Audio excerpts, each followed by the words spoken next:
Forward to the cloud. All right. Good evening. I will apologize at first. This is Walter Tibbetts, the chair, that my camera is not working properly on my computer here, so you don't get to see me, but you will hear me. This is the Wednesday night, October 23rd, 2024, Shutesbury Cemetery Commissioners meeting. It's starting at, I've got 6:15. Yep. First on the agenda is to review and approve the minutes of the September 18th, 2024 meeting. I was looking through them. I know, Susan, you had a question under groundskeeper. I did. Yeah, in that line it said Walter Tibbetts told him that technically the cemetery commission is under the DPW. And it's not necessarily just for groundskeeping. I think that happened because a long time ago, when Gary Dillman was the highway superintendent, he was also, I think, the chair of the cemetery commission, and he did the groundskeeping. And somehow at that point, I believe, I don't know for sure, that at least under budgetary wise, it was put under the DPW, and actually even in the groundskeeper job description, it does say he works under the authority of the cemetery commission and the DPW. Oh, I think that all extended from when Gary was both.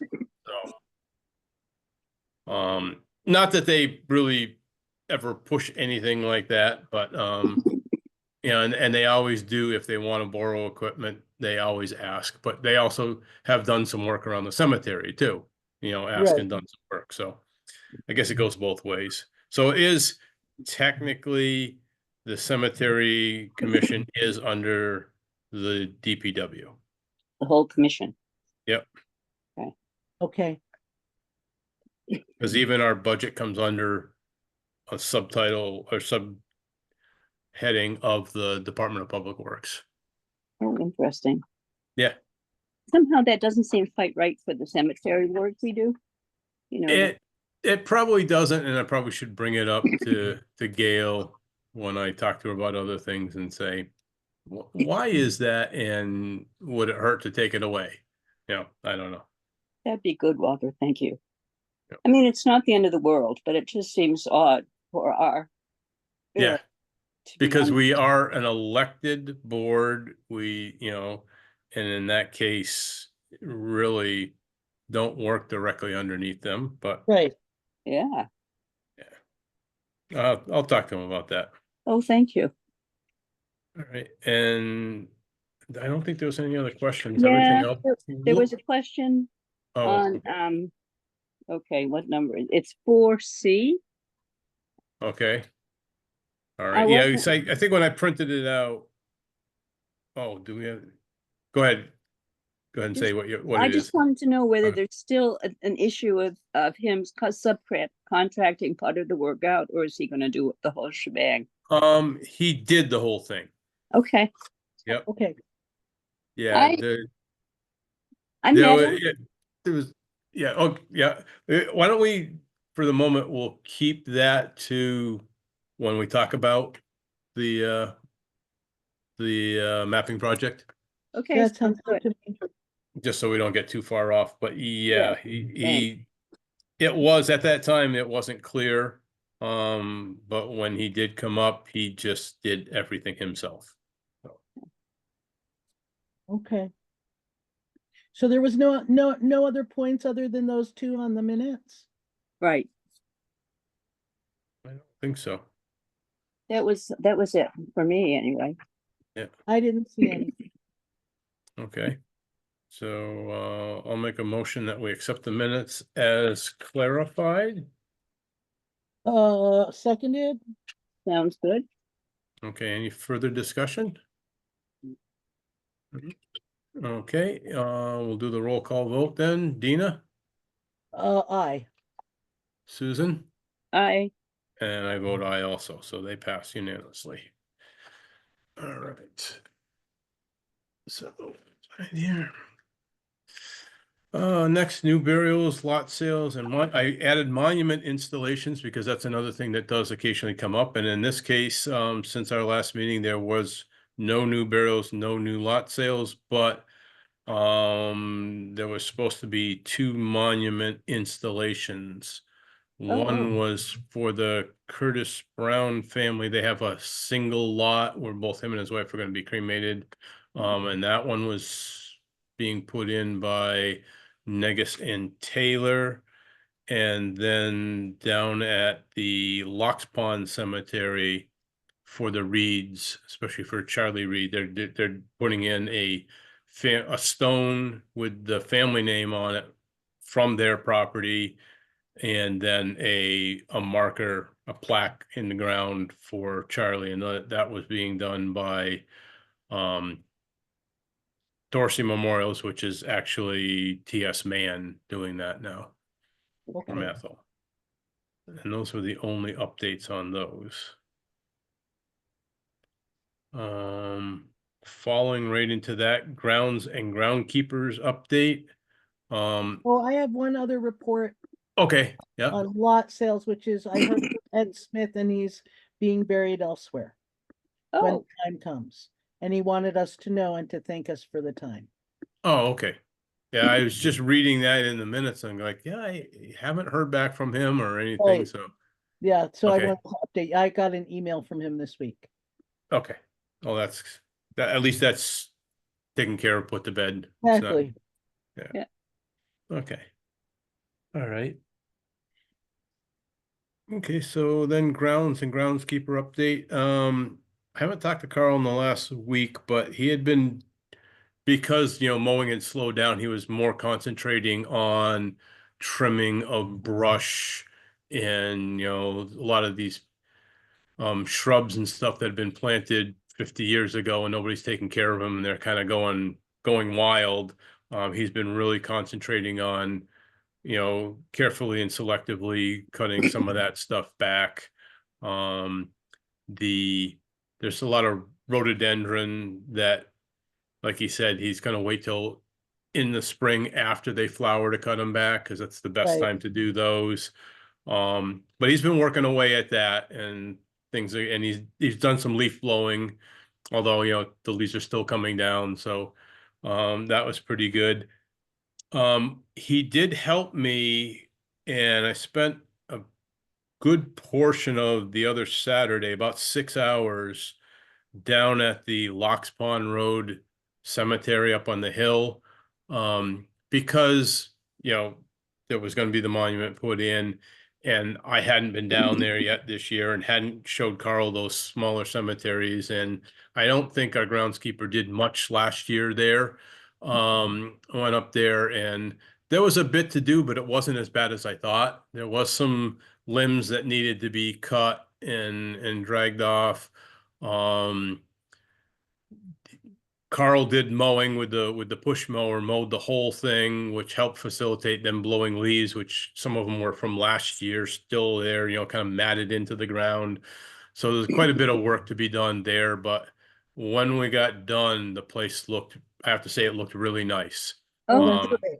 There is some stuff I want to, we can talk about it here to get everybody's opinion on it. But again, in that cemetery, because there hadn't been done a lot, there's some mountain laurel or rhododendron. I think it's more mountain laurel, encroaching in on the graves on the east side of it, I believe.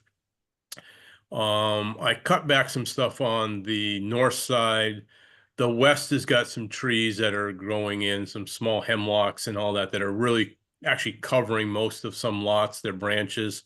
So those really need to be cut back also. But I wanted to talk to you guys about how you feel about me trimming back the mountain laurel that's encroaching on the graves on the east side. And what I was thinking is there's the old stone fence posts that go along that whole front and just kind of trimming them back to that point. It does drop off pretty significantly there after that. But they are, encroaching right over some of the grave sites and that. So I just felt that it would be better to kind of get it now while they're kind of small than before it gets totally out of hand. That's a great idea. I think that kind of tidiness is probably smart. Yeah, it's such a small cemetery that It if you really start is. letting things grow into it, it really loses a lot really quickly. Well, and it's gonna disappear. Yep. Yeah, yep. And that's what a few years ago I went there. It had been the person that was supposed to have been doing work hadn't really done much, and there was small pine trees growing up everywhere, and it looked really, really unkempt.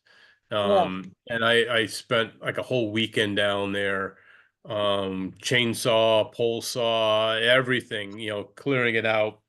And now it's looking pretty good. And I'd just like to keep that up and actually cut back a little bit more. And actually on the map for it, it does show there's boundary pins, which they weren't very readily seen.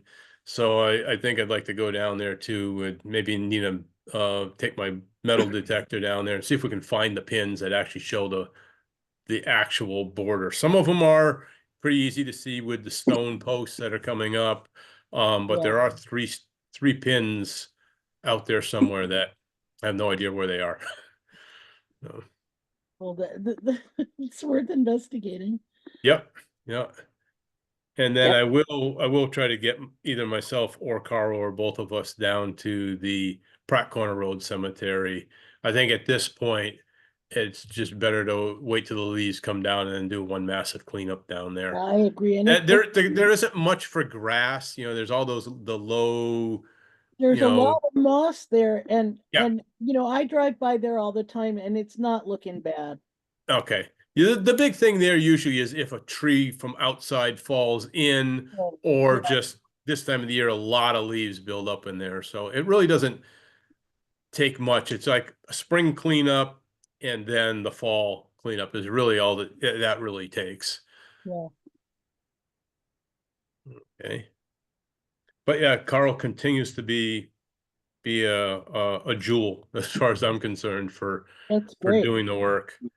Even like there's the woman that lives across the street from the cemetery. And I was talking with her extensively the other day when I was in there, and she had said that, she hears him. She's not complaining because she loves that it's being taken well care of, but she said, for a while there, Saturday mornings or whatever, early, you hear the mowers and all that start up.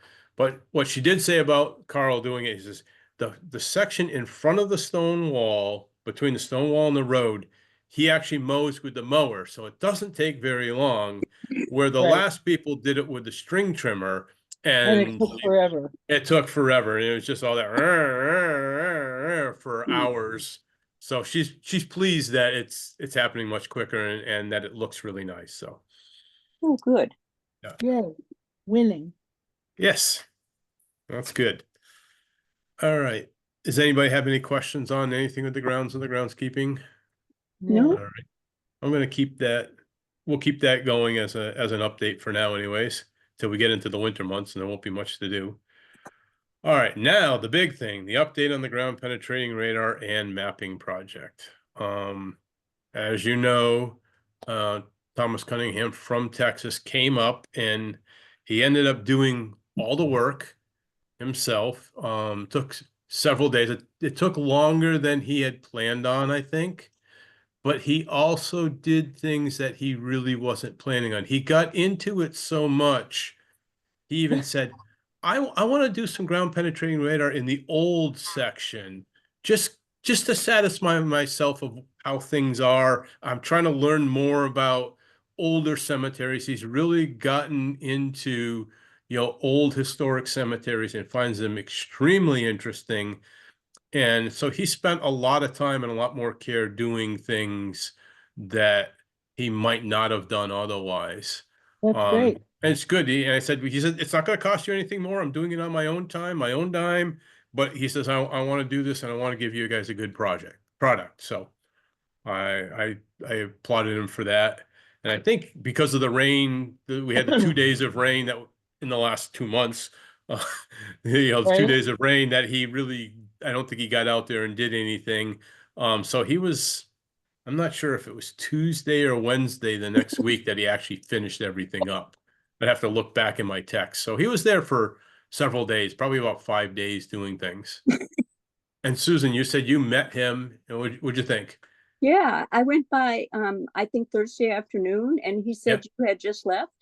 My yep. God, he's so young. He's 24 years old. Oh, And how he got into this, well, he was doing some geoengineering or something like that for a person, and they started doing some ground penetrating radar, and he got learning that. And I guess they did a couple things at some cemeteries, and it really kind of triggered his interest, and he decided to check in to see, you know, how much of this is done and who does it.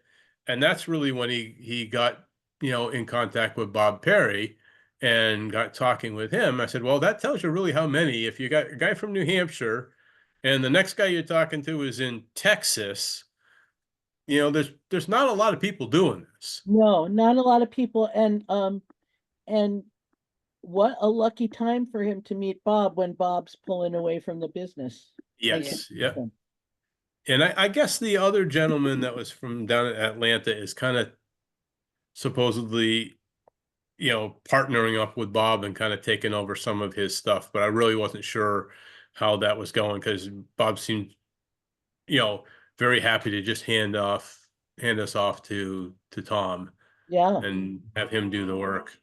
So I was impressed with him. I mean, he seemed to have a lot of uh get go and interest in the work. That was really nice yep, to see. He wanted me to stay around more than I yeah, wanted to, and I was going to go back and see him another day, except then I got really sick. But yeah, I he was did hear impressive. that. yeah. I was impressed with him. I get over there and, you know, we start talking and all of a sudden he was like, yeah, I got to get back to work and let you get back to work too, you know, because you'd sit there and talk to him for a half hour and Right. have some good conversations. Um, Well, he can really learn from you. yeah, and I can learn from him too. It was a good time.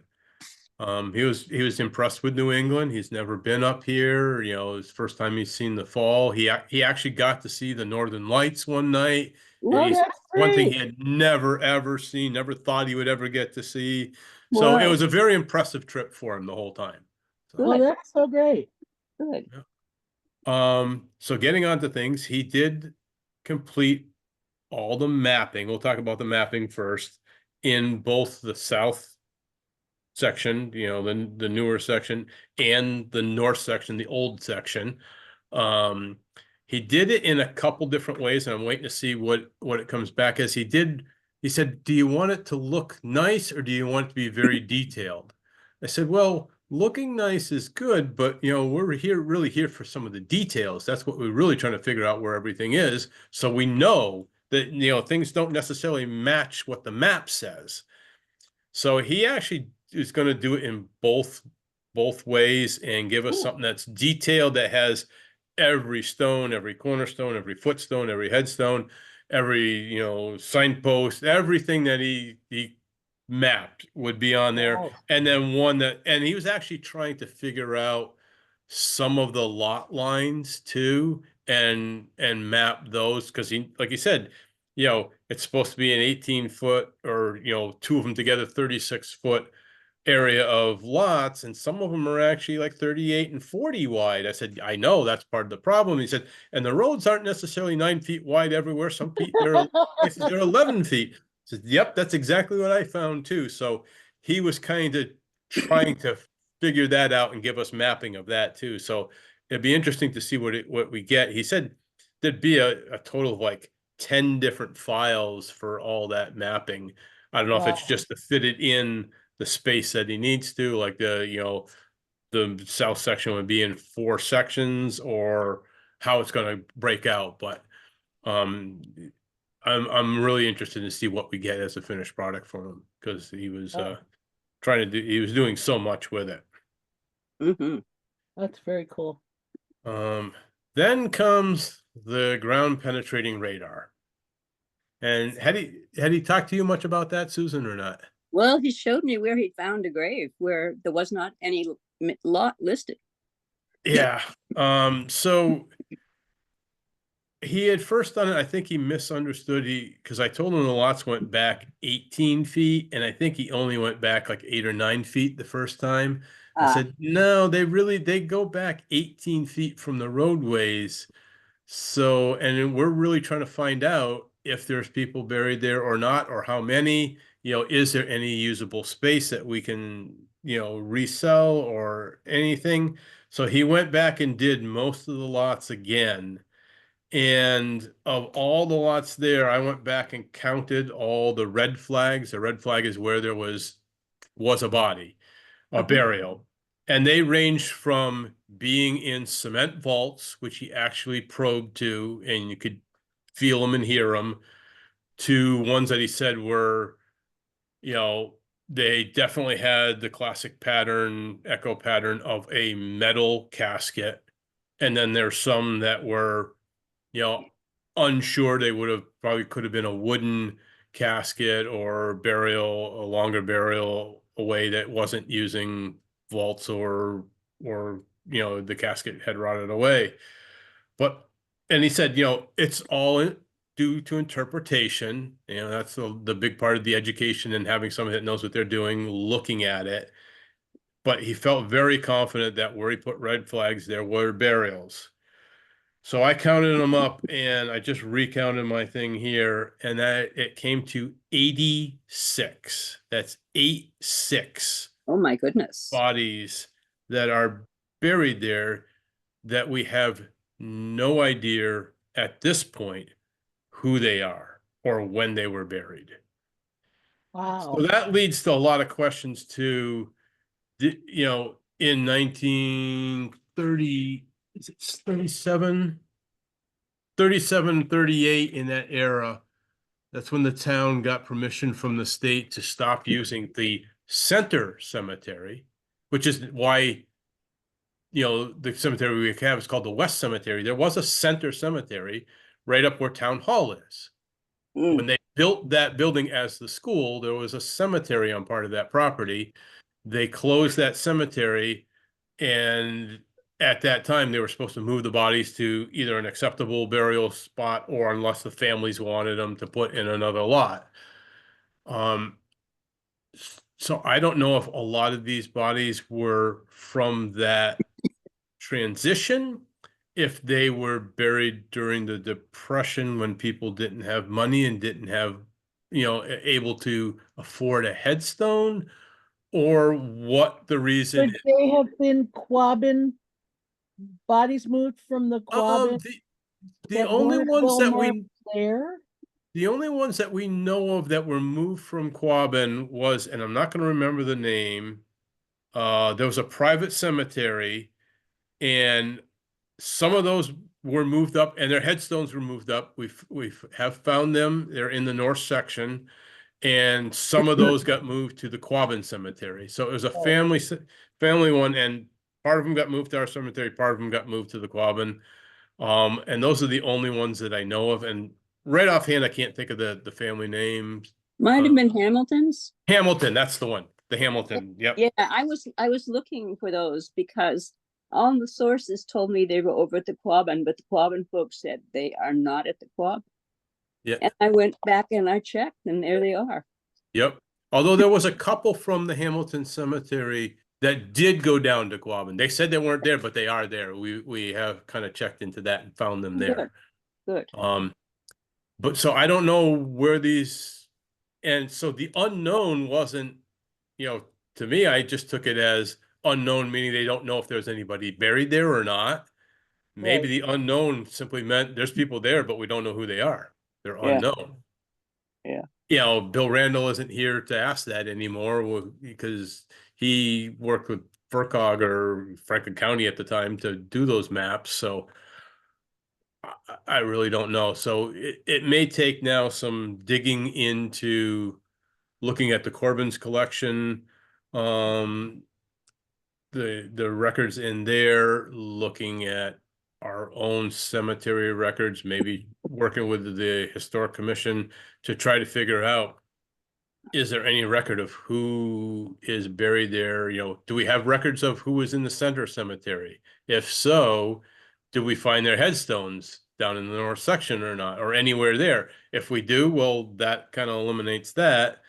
If not, maybe they might be part of it, but the problem is we just don't know. Although some of them had to be buried after they started using cement vaults, because there Right. are some cement vaults in there. And I don't know when that, Dina, do you have any idea in the history of that when they started using them as a No idea. standard? I'd have to look it up. I'm not sure when they started using vaults. And then, there's when people in urban areas started using vaults and when people in rural areas did. Rural, yeah, that's you true. know. Which, So I don't if there know. was some in cement vaults, that made me believe that, well, there were somewhat recent, but I don't know. There are definitely some people from the center burial that got buried down there because I've encountered Yes. some of them, but I Okay. think they all were. Yeah. Huh. So it's one mystery solved, another one started. Yeah. Oh, this is great. But at least we know that, those lots we can't use. Unfortunately, I mean, it was $40,000 worth of potential sales there that Well, we can't use, but it's good to actually know that now. Right. Yeah. So like I said, there was one kind of mystery solved and opened up a whole nother mystery. And talking with him, with Thomas, he said, when you find something out about this, I'd like to hear what you found out, because he was really kind of interested in Did you what's tell going him, on there. did you tell him about the clamshell and I Barnstable? did. I did tell him about Oh, good. about that one with the Wheeler baby and Oh, somebody finding the headstone in a house on Cape Cod, it making its way back here. We found where it should have been. When we were digging up, we found the original base, but also found a very large clamshell. And he's right. like, well, what's the significance of the clamshell? You I have said, no idea. I don't really know, but it was just so funny that or coincidental or not, that the headstone went to Cape Cod, where they're known for clams and oysters and all that, and there was a clam shell buried with what was left of his headstone. Yeah. So, yeah. yeah, that's another mystery. Oh, So at this point, we know that we can't do anything with those. But we're just waiting to hear back from him. He said it'd be a few days once he got back to kind of go through everything and put it all together and map it all out and get us the information. I can't wait to see the maps. Yeah, I can't either. It should be very, very interesting. Yeah. So at least I'm sorry we, I didn't make it over to see him. I meant to, and then things happened. yeah, it was good. I mean, the first day, of course, he started. It was one of those really cold mornings, and he had came up from Texas, and he had just like a light jacket on. I kind of felt sorry for him, but at least it did warm up. But Yeah, yeah, I think the second day there, it was even windier, and when I came up later on in the day, he was sitting in his car trying to warm up. But he kept getting out there and doing his thing, so he did. I think he did a good job. He took a lot of care in making sure he did it right. So, that's great. It is great. any other questions or discussions on that right now? I think it's kind of open till we get the materials back and approve of them, and then get the bills and have to pay those. Mhm. I do want to look back into the notes and see just how we broke that down as to where all the money was coming from. I know we had it all figured out, but off the top of my head, I don't really know. So I think I'll have to look back and see when it comes to paying the bills. I want to make sure we're taking it from the right place. Yeah. Okay. All right. So moving on, I should have just taken this off the agenda, the cremation burial worksheet and fee schedule. I have not worked on that at all. So I think we can probably just skip over that for now, and I'll leave it off until I actually get something done. Thanks. There's no rush on that one. No, it's just trying to keep things moving along. That's all. All Well, right, we've got then, several things moving along now. yeah, I know. I think we're doing good. Yeah. Number 6 was any other unfinished business that I hadn't thought of. Do you want to Oh. do 5? Gravestone restoration?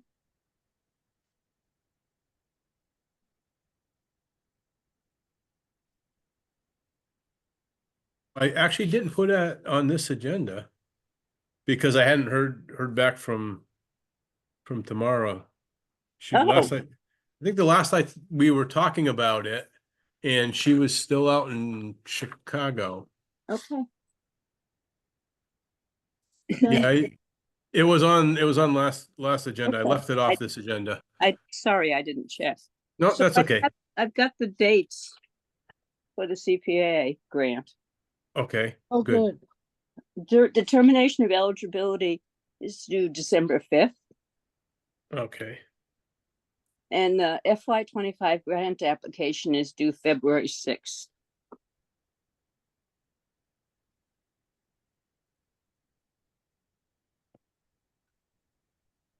February 6th. Okay.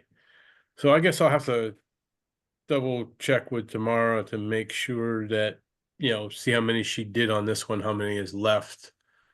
And That'd be but I good. think we can probably start moving ahead with, filling out the paperwork for the determination of Mhm. Yes, applicability. as I remember, that's not terribly complicated. No, and That's it fine. should be the same as last time. I mean, it was applicable then, it should be applicable now. It's the Absolutely. same project, and we had talked about doing it one year and then skipping and then doing another year, and that's exactly what we're doing, so. Yay for us. Yeah. I don't know. I haven't heard if there's other people looking to do other applications for any kind of historical preservation. The only thing that was going on was the marker in the center of town there, and they're still debating all that. So, Well, I oh, went to the meeting of the CPC, yeah, and it didn't seem to me that Mateo was interested in me telling him that we were planning to do it. So I just shut up and listened. And oh gosh, Steve Rice is there talking about a pickleball court, which would oh, be recreational. recreation, yeah. Yep. So, yeah, it makes sense. Historic preservation, yeah. Yeah. So I thought I would contact Mateo and say, I think last time I did a kind of very detailed grant application. Do you think I need to do such a detailed one this time? Can we talk about it and see what he says? Yeah, Sure. maybe you can just sort of resubmit what you prepared last time and say we're ready for part 2. Yeah, that's true. Mhm. That's true. Yeah. He's going to have plenty to keep him busy with. Yeah. Yeah, I think he actually got the, was it the land use clerk Yep. position? Yep. Oh, really? Yep. Sorry. In this old position, Yeah, he'll be good. he'll be good. He listens to people pretty well. Okay. And if you need any help or clarification on any of that stuff, Susan, just let me know. Okay, thank you, Walter. I will. All right. What's that? Trying to think if there was anything else that I wanted to bring up.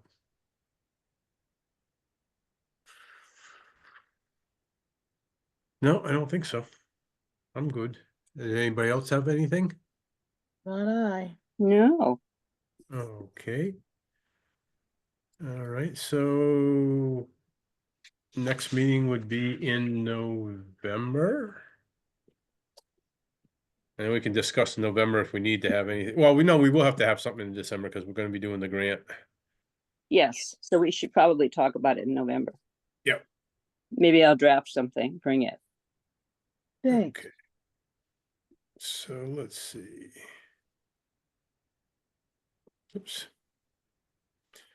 The third Wednesday in November would be the 20th.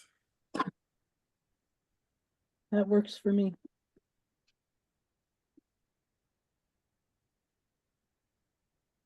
That works for me. Okay. I think so far it works for me. Let me just double check.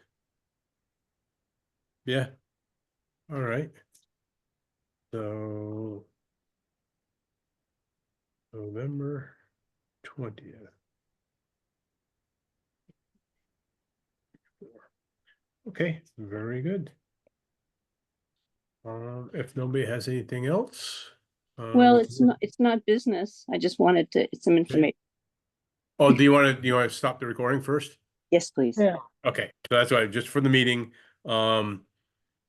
if nobody has anything else on that, we'll do a roll call vote to adjourn the meeting, or I'll make a motion to adjourn. How's that? I'll Uh, second that.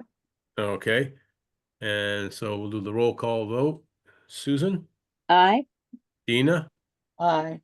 and I vote aye also. So I will now stop the recording.